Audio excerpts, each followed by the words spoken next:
Apeirophobia is a puzzle game on Roblox based on the Backrooms and the lore associated with it. The game is created by Poolrooms Studios, and as of making this video, contains 16 levels the player can venture through. The game can get a little confusing at times as it is a puzzle game, but I'm here to help you out and drag you through the Backrooms, helping you to avoid the wacky creatures that reside within. Welcome to the Apeirophobia mini guide.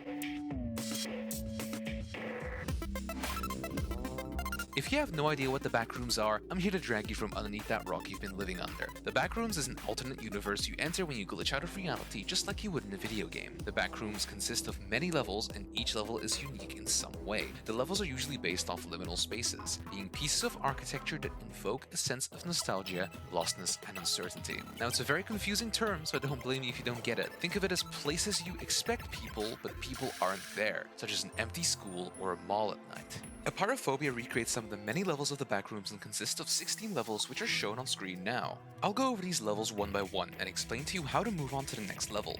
Keep in mind, I'll cover these levels in normal mode. Things might be different in other difficulties, so don't blame me if I miss something or mention something you do not experience. Level 0 is named Lobby. It is based off the very first image that sparked the creation of the Backrooms lore. This level is an office spanning for many miles. The floor is made out of a yellow carpet, the walls are yellow, and even the roof is yellow. The level is dimly lit with office lights emitting a silent droning sound. In this level, the goal is to find the vent in the wall and climb into it. You reach the vent by following the arrows painted on the wall. Now, this sounds simple, but the level houses howlers and sirens, which are creatures that chase you down. If they spot you, they will rip you to shreds, so be careful when you take corners as you do not want to be seen by them. Follow the arrows and you'll reach the vent in no time. Level 1 are the pool rooms. Walk through the long corridor at the start to enter the main area of this level. The goal is to find 6 valves which you rotate using A or D. Find all 6 of them, and a loud siren will start to sound. Head to the source of that sound and enter through the door to finish the level. Oh, did I mention starfish? This slug-like appendaged creature will try to chase you down. This creature always moves towards your current location. It does this slowly though, so you can easily outrun it. Once close enough though, it will speed up and chase after you. If it catches you, you die. Simple as that. Keep moving and make sure there's enough distance from starfish when you turn the valves. Level 2 are named the windows. There's not much to say about this. It looks cool, I guess. It has no entities and the main goal is just to run to the end of the level, so good luck with that, I guess. Level 3 is the abandoned office. This level consists of 2 main areas. The first area is the main office containing many drawers. Your goal is to collect 3 keys which can spawn randomly in any of these drawers. The keys only spawn in the lower 3 drawers though, so there's no need to check the upper 2. Antagonizing you in this level is Hound. This creature has no eyes but has great hearing. Walk or run around him and he'll come rushing towards you in order to kill you. Hound cannot hear the player if you crouch walk. Now, I love this game, but Poolrooms Studios created Hound in such a way that you can literally go inside Hound as long as you are crouched and don't open any drawers. Stay crouched and you're fine. Once you've collected 3 keys, you can open the gate and enter the second area of the level. In this area, the player is tasked to enter the many side rooms. Squeeze through the debris and press the big red buttons at the end of the rooms. Once you've pressed all the buttons, a door will open up. Pass through, walk a little, and you'll enter the next level. Level 4 is the sewers. It's a large maze. To find your way around the maze, roughly follow the yellow pipes that run through the maze. There are no creatures in this level, so run as much as you want and find the purple glitchy exit to progress. Level 5 is the cave system. It's another maze you have to find your way around. The cave system contains a creature named the Skinwalker. And when you first encounter it, it looks like this. But if you do get caught by it, consider your skin stolen, my friend. This Skinwalker now looks like you. This is no problem in single player, but in multiplayer, this Skinwalker may take the form of your friends. If you see your friend after they have their skin snatched, confirm it's them by typing in chat or just by observing them, as the Skinwalkers don't act the same way players do. Get to the end of the maze and mentally prepare for the next level. Level exclamation marks, or run for your life, is a long hospital corridor with hospital equipment strewn about. The goal of this level is to run through the corridors while you are being chased by the Titan Smiler. Now, this would be difficult if there wasn't a little exploit that made this level so easy. At the end of this corridor, stand in this corner. The Titan Smiler won't kill you and will just continue down the corridor. If you do that, you're completely safe. Reach the end of the corridor, and that's that. Level 7 is named the End with a question mark at the end, and this entire level is just puzzles. In front of you should be a computer. You're supposed to enter a code and move on to the next room. Now this looks complicated, but it's not. In the shelves of this room are several colored balls. Count the amount of balls of each color there are. Now head to the computer. A list of color priorities are found on the computer. Let's say in my case I found 1 red and 1 green ball. The code would be 1112. Now think of this code in pairs of 2. The first number is the amount of balls, and the second number is the priority of the ball. So for red, it's 1, for green, it's 2, etc.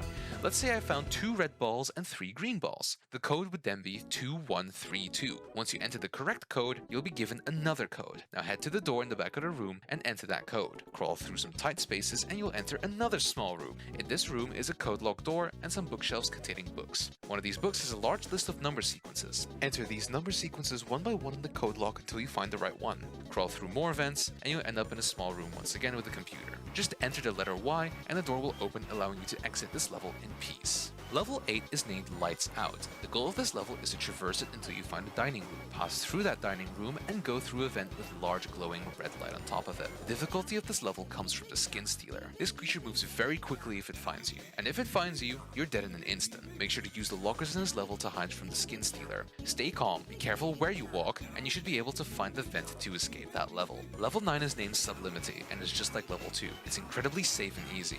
Make your way to the colorful slides and climb into them. You'll be transported to level 10 in no time. Level 10 is named The Abyss and is based on a well-lit parking lot. It's huge and contains lockers which may have keys hung on their fronts. There are 4 keys in total hung on these lockers. The goal of this level is to find a key, move to one of the corners of the map, and attempt to open the door in that corner. Make sure to click on the lock to unlock the door. The problem is, only one of the 4 doors in the corner of the map is the correct one, allowing you to move on to the next level. Now this wouldn't be that difficult if you didn't have 2 Titan Smilers walking around the level. Find the keys, try to open the doors, and escape the level. Level 11 is the warehouse, and this is another long level. This level consists of 3 areas. To get through the first area, a code lock must be solved. A small room close by has colored orbs in them.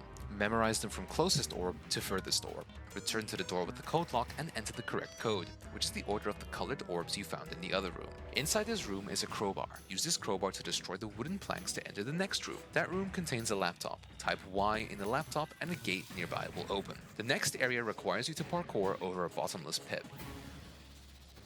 Close to the key is a glass door which you can use the key on to enter. This provides access into the third area of the level. This is a maze with some parkour. Complete this to find a gate with a button next to it. Press that button and you're good to go. Level 12 is named Creative Minds. This level consists of a series of rooms and hallways which are completely white with a canvas-like texture. Found around these hallways are paintings. You need to find 3 paintings in total. Find the paintings, bring them to the center, and place them on the frames. Each painting you place will redden the environment. This means nothing though. Place the paintings in the right order and the door will open up. Time to move on to level 13. Level 13 is my favorite level, the Fun Rooms. The Fun Rooms consist of 2 areas. The first area is a giant kiddie playground. There are 5 star-shaped buttons you have to press to progress. Climb through the playground to press them. A door will open up when you've pressed all 5 buttons. This area is where the danger really begins. Your goal in this area is to find 3 neon blue glowing plushies in the area. Watch out though, there are partygoers in this area. Partygoers are invisible to the naked eye, and you need to use your camera to see them. These entities move if you don't look at them, so keep your eyes open as you move through the maze to find the plushies. Once you've found all the plushies, head to the main party room. A door appears here, which will take you to level 14.